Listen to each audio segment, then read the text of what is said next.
Welcome to Toy Business Unboxed, your gateway to the secrets of the toy industry. Here, Jason Shea, a toy entrepreneur and expert in the field. Every product we develop is really inspired by some of the real life experience that we have with our son. 60% of all toys last year were sold on Amazon, which is incredible. Be passionate about it because it's a road, it's a journey. Like when you have an idea that you think is like gonna somewhat like change the world, make things better, I'd say go for it. We'll guide you through the enchanting world of toy design, marketing, and manufacturing. Now let the unboxing begin. Hello, welcome to another episode of Toy Business Unboxed. I'm your host, Jason Shea, and today we have a special guest, Norman, who have bring over 40 years of experience in the toy industry, including roles in sales, marketing, and product development, with 8 years dedicated to toy testing specifically. And Norman's here to share his expertise to ensure toys are safe and compliant for children worldwide. From navigating Amazon's approval process to understanding the importance of compliance in toys manufacturing, I believe this episode is going to fill with essential information for anyone in the toy businesses. Please stay tuned as we start today's interview. And thank you so much for joining us on the podcast today, Norman. Thank you for having me. So can you start out by sharing with our audience a little bit about your background and how do you got started doing what you currently do? Okay, I started out as a retailer, and I worked for a major department store, and they put my first assignment was the toy department. So I spent years as an assistant buyer in toys, moving on to different places, and then went to work for mass merchants in toys, and then got involved in toys and sporting goods because they're very well related, and junior sports. And I was there, did that for about 10 years. And then I moved over to the other side, into selling and sales managing for small and medium toy companies. That's where I got involved a little bit with toy development, as well as product development, as well as selling to the major retailers. Sold across this whole country, toys and sporting goods. And then about 8 years ago, I made the move. I was offered a position because of my background in toys and related products, to get into the testing business, because that was around the toy industry had been caught kind of flat-footed. People were not testing very much, and the government started really implementing toy testing. So the CPSC, the Consumer Product Safety Commission, started CPSIA, which is basically the regulations for toys for the United States. So I got involved with that, and I've been in that now for the last 8 years, testing toys and helping people. We help people as they're developing so that they don't get involved in the pitfalls of having products that either can't pass or are dangerous. I see. And I guess what inspired you to focus specifically on toy testing and compliance after your career in sales and marketing? It was just a good opportunity. I mean, it's good helping people do their product development, and it was, like I say, basically just a good opportunity. And I found it really interesting. It was more than just pounding on doors trying to sell my product. It became more of like a mission, as well as a good job. I see. And can you also explain to the audience the main compliance requirement for toys?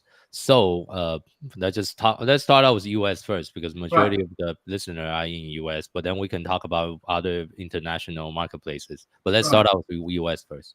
Well, US testing is controlled by the Consumer Product Safety Commission, as I said, and the rules are CPSIA, which are readily available online, but it's very extensive. And there are standards for almost every type of toy, depending on age grading, depending on function, with batteries, without batteries. So there's all kinds of regulations. So every toy that someone develops should be checked out before you go into the process of actually manufacturing. I've gone through many cases where someone's bought a mold to start molding something and find out that it'll never pass. Yeah, okay, that's bad. Yeah, Okay. it's bad. And also your age grading. Many people think that age grading is just a suggestion for the parents, but it's not. It's also a suggestion as to what requirements your product must pass. That's An true. item that's for three and up is different than an item that's 8 and up. And of course, all ages for babies, there's a whole additional requirements. Yeah, and I think that's kind of a lot of, like you mentioned, a lot of people, actually a lot of toy entrepreneur I talked to, they didn't realize because of the age requirement. Of course, the younger the age, the more strict the test Exactly. requirement, correct? Right. And also sometimes a lot of the size of the parts, batteries. Now, batteries have become a very big part of the testing, especially the small button batteries. A law was passed called Reese's Law, which Yeah.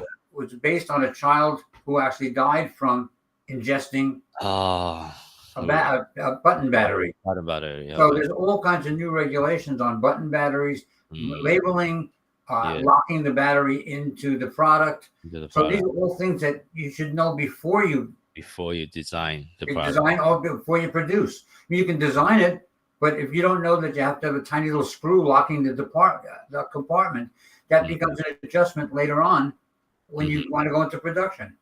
So these sometimes a lot of the labs, and we do this, we'll work with our customers in advance. They can ask us a question. They can send us a picture of what they want to do, and sometimes we'll say to them, "Hey, don't do it this way. Do it this way because you pass. You won't pass if you do it the way you want to do it." I see. And can you kind of explain, like you mentioned about different age group? What are the most common age group? Maybe under 3, then above 3, above 8, or what is the group? Children's toys in the United States are considered 12 and under. 12 and under. Okay. So, you design but you can't beat the system by saying, okay, I'll use an example. You make a radio control car, and you don't want to be caught with the regulations. They say 13 plus. So you make it 13, but you have Mickey Mouse sitting in the driver's seat. Okay, that doesn't work. Or your packaging shows a 6-year-old playing with it. That's just because you call it 12 and up, over 12 doesn't mean it is. It doesn't mean it is. It's really a common sense thing. Now, at 8 and up, there is some kind of judgment. You can make that judgment that you don't recommend it. Let's say a science or a STEM toy. You might not want it. You recommend it's not good for children under 8 years old. Yeah. Listen, most parents always think their kids are smarter than the age grading. So if it says 8 and up, they may just, my kid's 6 years old, but he's smart. But that's not your problem. Your problem is recommending the proper age for the item. For the item, yes. Exactly. Okay. Makes sense. And I think one more marketplaces that we also focus a lot on here at Toy Launch is Amazon Japan, when we actually help our client to expand into Amazon Japan. Right. Can you also talk about how much do you understand the Japanese? Well, it's really, I'm glad you picked Japan. STC is one of the few non-Japanese government labs that can test for Japan. Okay. So because we are a leader in Asia, and our headquarters are in Hong Kong, we do Japanese toy testing, and Japanese toy testing is totally different than everybody else. Yes, that's right. Each material has to be tested separately. Different types of plastics, where in the U.S. and lots of other countries we can combine plastics. Sure. So Japan is totally different, and we can help people with toy testing in Japan. But what we recommend also is when you're looking at your product, where you want to sell it, the more countries you can combine at the beginning, you save money, because we can share some of the results. Especially in the chemical end. When we test a plastic for lead, the testing for Europe is different than testing for the U.S., but the U.S. will accept the results from the lab from that kind of testing. But on the other hand, if you don't have customers in a certain area, it doesn't pay to pay for the extra testing. You're not going to sell it. Many Amazon customers that we deal with, what we recommend is test for U.S. and Canada. U.S. Canada first. Because there's a lot of cross-selling across the border, and we can share. And it costs you a small amount more to add Canada, But if you don't add Canada and you come back 6 months later, you're starting to get How orders. about Mexico? Because it's all part of the same North American Well, account. Mexico is still up in the air for a lot of things. Many Mexican companies just use the U.S. testing, but Mexico is putting in regulations, and it's something that has to be watched in the future. I see. Yeah. But right now, a lot of stuff is sold. A lot of U.S. product is sold in Mexico, probably without testing. I'll be honest with you. They feel they have U.S. testing and they ship it in. There's a lot of that going around in all markets. Where people have testing and they think that they're compliant. So you have to handle that on a case-by-case basis. For sure. Yeah. Based on your experience doing testing for the toy industry for so many years, what are some of the most common challenge that you see toy manufacturers usually face when trying to meet those compliance standards?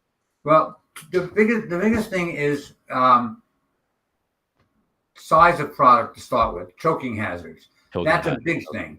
Yes. Especially small balls and things like that. That becomes very hard, to pass a certain regulation. So sometimes you may have to make a ball slightly bigger so that you're compliant for that age group. Makes sense. Package warnings, like they're not restricted necessarily from carrying something or producing something, but you may have to put a warning on the package, a choking hazard warning, or not suitable, or adult supervision required. The biggest problem most people have, though, is the chemical testing. You get a sample from your whoever manufacturing your plastics or your plastic toy. Yes. It passes testing. The shipment comes in, and the U.S. Customs happens to do a spot check on your item. Yes. Now they find lead in it. Why did that happen? Oh. Your manufacturer went ahead and produced whatever they want to do once they had the passing. So we always suggest to people at the beginning dealing with a factory, let an inspector go and pull the testing sample from your shipment. That way it's what you ordered is what you're getting. You ordered a safe product, and now you're getting a safe product. Yes. Okay, that's a good point. Another thing that really causes problems for many small toy companies is they over design. Now, you make an example. You're doing a sorting toy for children. Yeah. And you have 20 blocks, and you do each one in a different color. Oh, every time, every color stands on its own. Now, you're allowed by the U.S. standards to test up to 3 colors of the same material as a group. Okay. So if you design something with 9 colors, that's 3 test groups. If you design it with 10 colors, you now have 4 test groups. You're spending more money just because you added an extra color. We tell people to think about those things in advance. Do you really need so many different colors? Well, I think a lot of the problem, a lot of the toy entrepreneur, toy inventor I talk to, they don't know what they don't know. It's like, what? Exactly. They don't know that. So, and also, if you're going to sell into Europe, there's more stringent testing for lead and chemicals in Europe. So the more components you add, the more colors you add, adds to your cost. That doesn't mean that it's going to hurt your item. But the prime example is I once had a customer who was selling bicycle accessories. Okay. Horns, bells, things like that. Yeah. So they had a distributor in Europe who wanted to sell their horns. Okay. How much was he going to get an order for? 300 horns. Yeah. The testing was $3,000. Oh, whoa. Okay. Well, all of a sudden it didn't pay to ship to Europe. So yeah. So even though you can pass the testing, and if you have a large enough business, but you have to know what it's going to cost you. Can you support the item? If you're going to sell an item in the U.S., now there is some regulations for small batch manufacturers. You can get away with certain testing not being done. You can take a report from a factory. Sure. But in most cases, we suggest that the toy entrepreneur or the toy importer does the testing himself. Okay. Because 2 things happen. What we see when people get factory testing, we see a few things happening. One, U.S. regulations require testing yearly. Yeah. So if the test is 3 years old, you may have a test, but it doesn't mean it's not valid. You can't use it. True. Secondly, if you have a test from the factory, you don't know what sample was sent Sent. to That's the true factory, too. to the lab. Yeah. So they can send a perfect sample, get a passing test, and then But go that's- ahead and manufacture whatever materials they want to use. Yeah, that's a good point. Yeah. Okay. And thirdly, people say, "Oh, I saved money. I didn't pay for the testing." It's in the price. Yeah. Sooner, the factory is not doing it as a charity.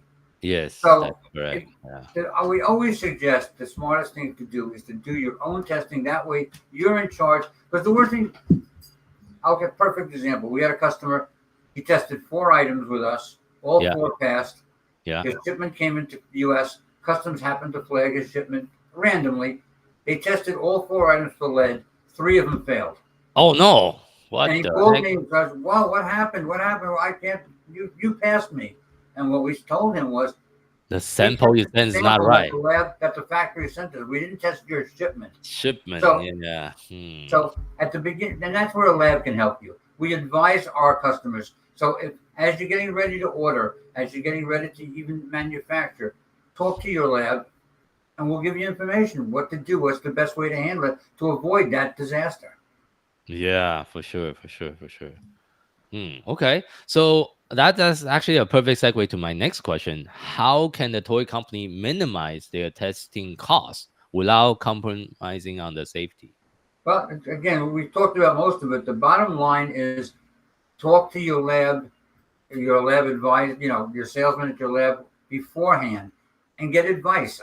You can go up on the CPSC website and read a lot of the regulations, and some of them will make sense to you, but some of them may be vague to you when you're looking at it. So, for instance, when I talk to customers, I'll say to them, let's say they're making stuffed animals. That's a perfect example, and they want to do 6 different varieties.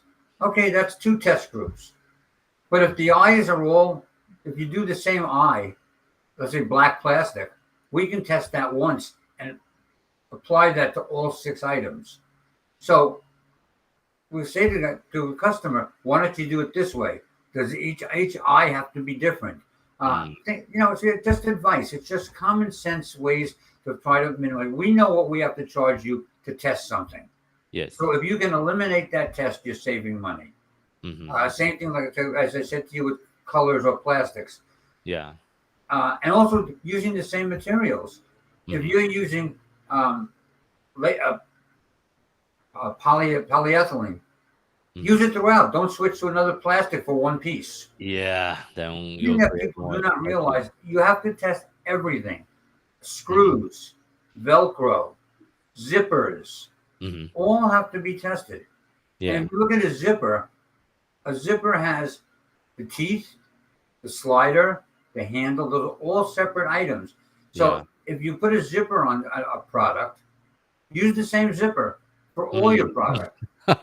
Use the same zipper. Okay. Yeah, because if you change the color, then you have to test all those things again. Okay. Makes sense. So it's again, common sense approach to toy design. One of the things that I always said, toy designers, luckily many of them are in a fantasy land. They're making something for children to be a fantasy. Yeah. So let's make it 17 colors, and let's The other thing also that they also have to look at is anything that has to do with a liquid, inks, paints. Yeah. So if you're doing a paint set, how many colors are you applying?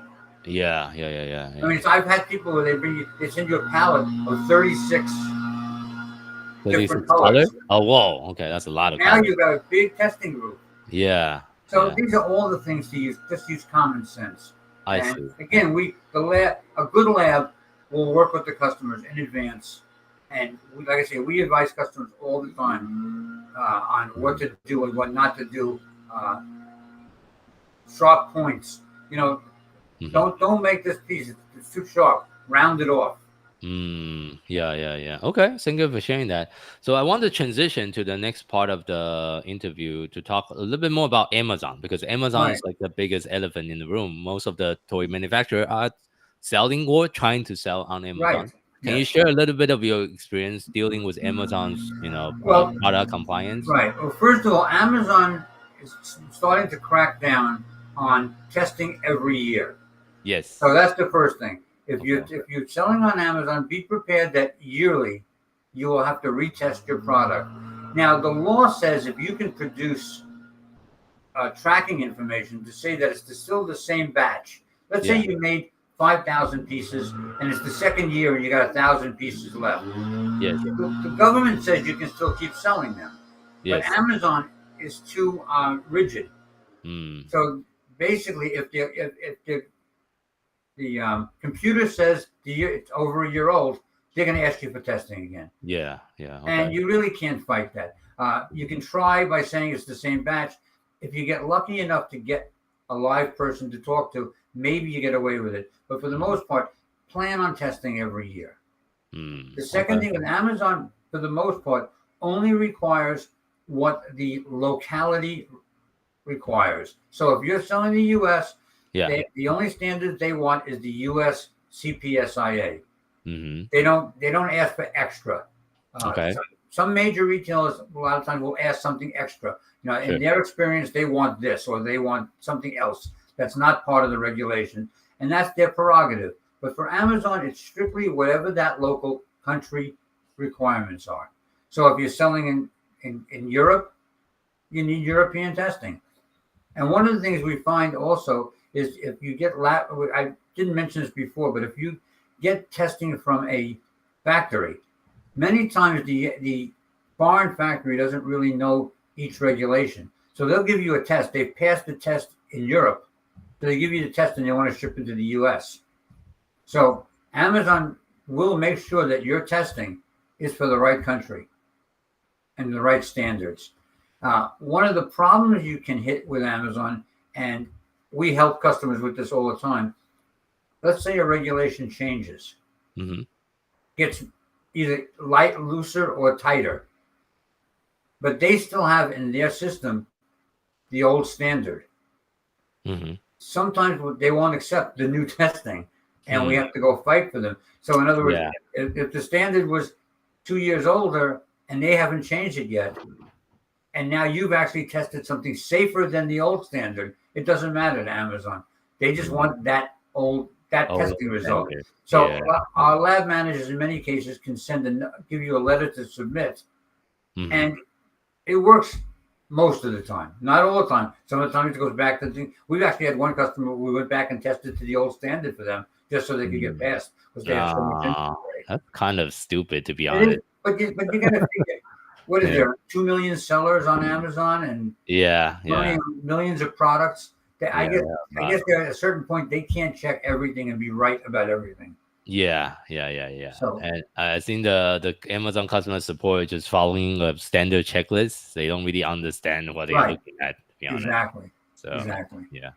So, but do you have any strategy that you recommend to overcome those Amazon compliance requirement? And that's actually something we are dealing with on the daily basis here at Toy Right, Launch, because we try to help our client to get approved by Amazon, but right. sometimes we keep on getting disapproved or get rejected because it's missing like a line, or the Yes, wording in the testing is not how Amazon want to see it. But yes. Amazon is not really specific on exactly what they want to see neither. So it's very, very frustrating sometimes dealing with Amazon platform.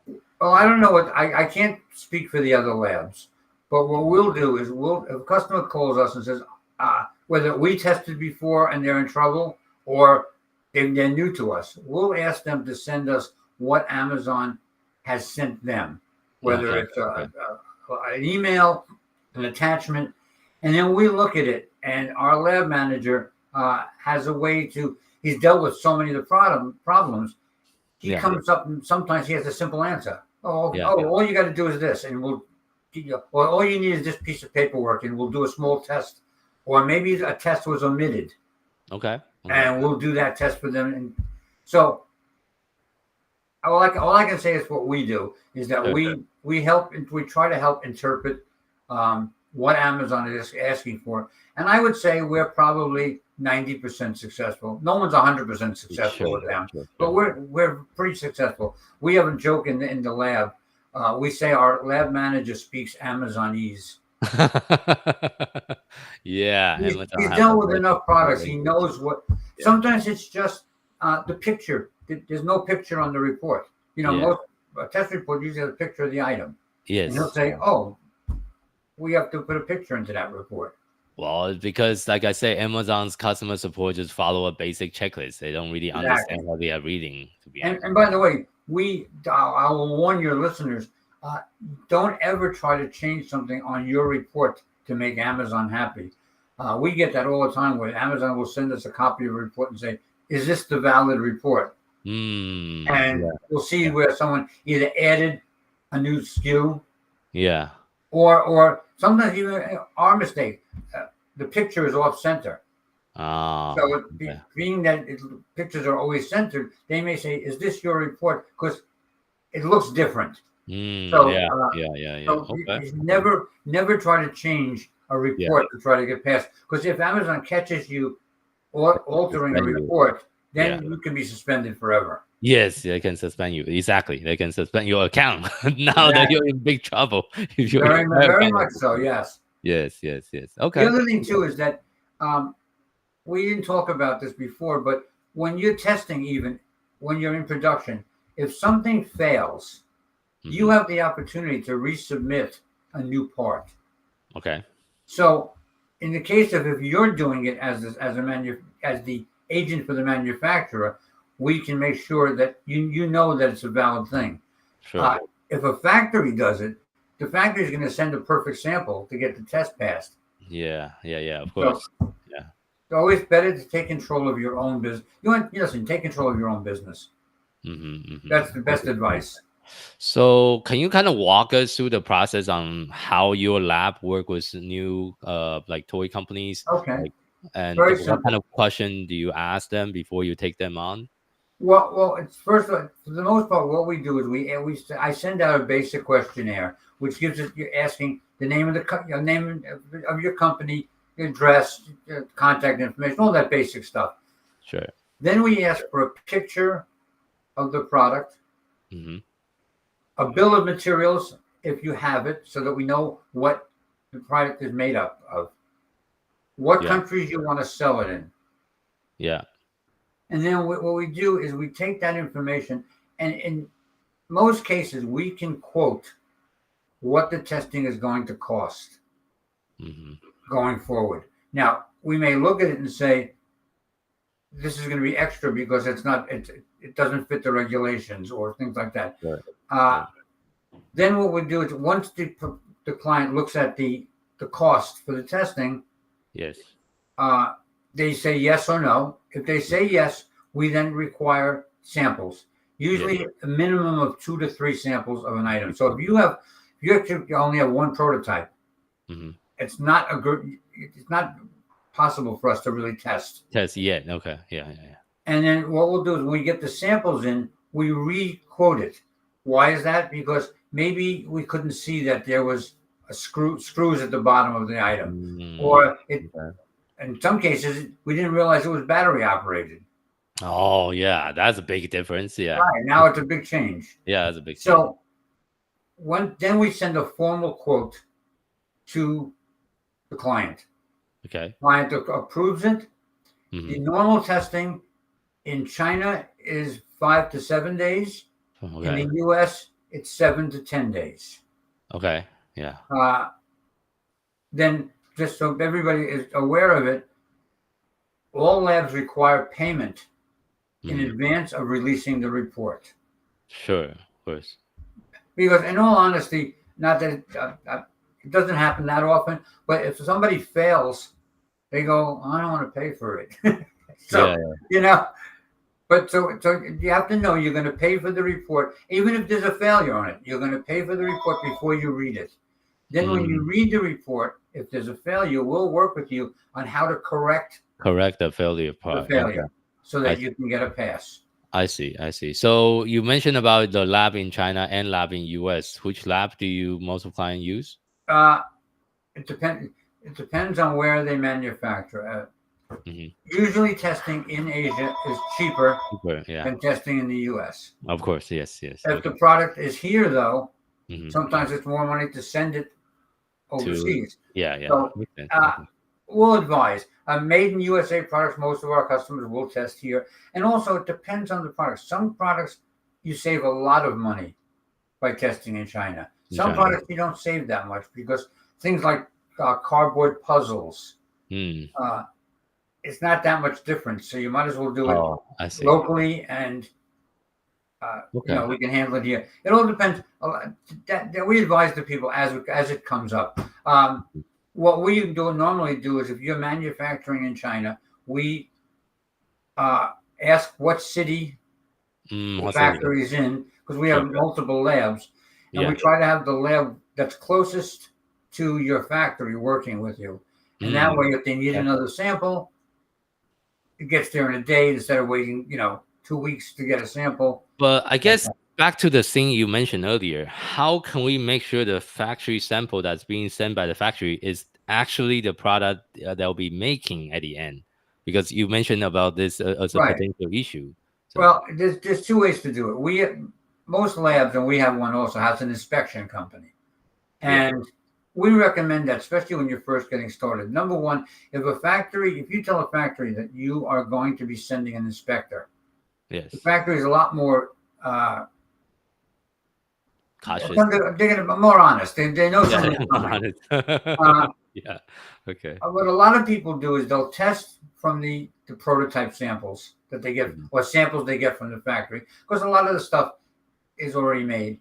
Sure. But then when the shipment is ready, they'll send one piece, but just for chemical testing, because that's really Okay. where From the production run itself. right from the production run. Okay. So when you first start out as a new importer or a new product, it pays to add that one extra test. Sure. Down the road, when you know your factory is good, I mean, I have certain factories that never fail. Yeah. We deal with the supplier, with their customers all the time, and they never fail. They make good product. But sometimes, you meet a small factory that you don't know. Yeah. And to go to China, you know what it costs. You got to fly to China. You don't speak the language. You have to get somebody to work with you. For a couple, the average inspection is around $300. Yeah, usually, yes. So to send someone to a factory to inspect, and plus they'll inspect more than one piece. They'll pull 50 pieces and randomly look to make sure. So the product coming in is what you ordered, and it's a quality product. I see. So I have another question. Sure. It's more of a selfish question because right now I'm actually looking into sourcing from Mexico for my own toy brand because of the U.S.-China relationship and also the upcoming elections. There's a lot of uncertainty whether or not they're going to raise the tariff again. Right. Like they did a couple of years ago. So I don't know how much experience have you working with your customer that's being currently manufactured in Mexico, and how is your experience dealing with a factory in Mexico? If it's manufactured in Mexico, then most of those customers will test in our U.S. lab. Okay. Yeah. Again, you're not talking about selling in Mexico. You're talking about just manufacturing. Manufacturing in Mexico. Right. So the only difference there is the few people that we've done with, their people pull the samples. Now, we don't have an inspection company there to do the sampling, but most of the companies that are producing in Mexico, a lot of them are California companies. And they're always going back and forth between Mexico and California. Yeah. So they'll pull the product and we'll test it in the U.S. lab. If it's a lot of stuff, could you ship it to China? Yeah, but you got to deal with customs and all these other stuff. So, we handle it on a one-to-one basis. But again, most of the stuff if it's made in Mexico, we'll test it here. One thing we have found, though, lots of failures on paints coming out of Mexico. Really? Okay, good to know. I haven't dealt too much with the actual plastics. Yeah. Molded plastics, but the paints, anything that's painted, we've had a lot of problem getting lead-free paint. Oh, whoa. Okay. Got it. We've had a couple of customers that actually got new samples of paint, and the paint was again tested, and it didn't pass either. Oh, whoa. Okay, that's not good. Yeah. So you got to be careful with that in Mexico, in Mexico, right? For now. Yeah, I see. Do you have any like referral or sources for inspection company in Mexico that I can I use? do have some people that I know from the industry. Yes, we could refer. Oh, You okay. actually give the you or the client some information how to contact them. Okay, sounds good. Sounds good. Yeah. So as well, wrapping up today's interview is, I guess my final question is, what advice will you give to new toy entrepreneur or manufacturer about the importance of compliance and safety when it comes to product development, and what should they think about? You mentioned a few points earlier Right. during our today's interview of what to think about doing product development, so they don't overproduce or over design the toy itself. Right. Well, even more important, we've discussed most of the ways to avoid excess costs. Yes. My advice, though, is not to take it lightly. Testing. There have been many people that have brought merchandise in over the years that are selling merchandise that wasn't tested or wasn't properly tested. Yes. The times are changing. Yeah. Number one, within a year, you're going to have to, anybody importing is going to have a way to put their test results and their CPC, their consumer product certificate, on the cloud. Customs is going to require it with every shipment. So it's not going to be like before. Oh, I got through.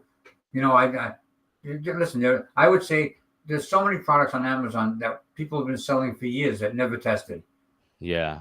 But now they're getting caught. Yeah, tracking and it's going to they're getting caught by Amazon. And in the future, it's going to be the U.S. government. Anything coming into the United States is going to have the proper paperwork. And because of AI and because of these massive computer systems now, it's 30 years ago, a customs agent would have to go on and look through files to try to find paperwork. Now they put the button. Yeah. True. So the days of trying to get away with not testing or, I'll just get the factory's report, it's dangerous for you, it's dangerous for the consumer, and the more important, it's dangerous for your pocketbook, because the last thing you need is a shipment either being held in customs. Held by customs and charging you rent every day, and then eventually destroying it because they won't let you sell it. Yeah, you'll lose a lot more money than you try to save on the test report. And also, if you have a good test report and you do the inspections in the future, you know that with the product that container that's coming in is saleable. The last thing, I've had people that get shipments in, and then when they open it up, it's not what they ordered. It's not what they ordered. Yeah, that would be bad. That would be really bad. Or the quality is so bad that they're getting 30. Listen, everybody that works on Amazon knows that they track everything. If you're getting 25% returns, you're not going to be very high ranked on Amazon. No, your product will be dead. Exactly. Yeah. So, you just got to look at it as as a designer of toys or a new toy manufacturer, you have to have you're paying a designer, you're paying a packaging person. Just you're going to have to pay for testing. It's the cost of running a business. Yeah, exactly. 100%. And that's and we recommend finding a lab that will work with you. And as we always say, we answer the phone.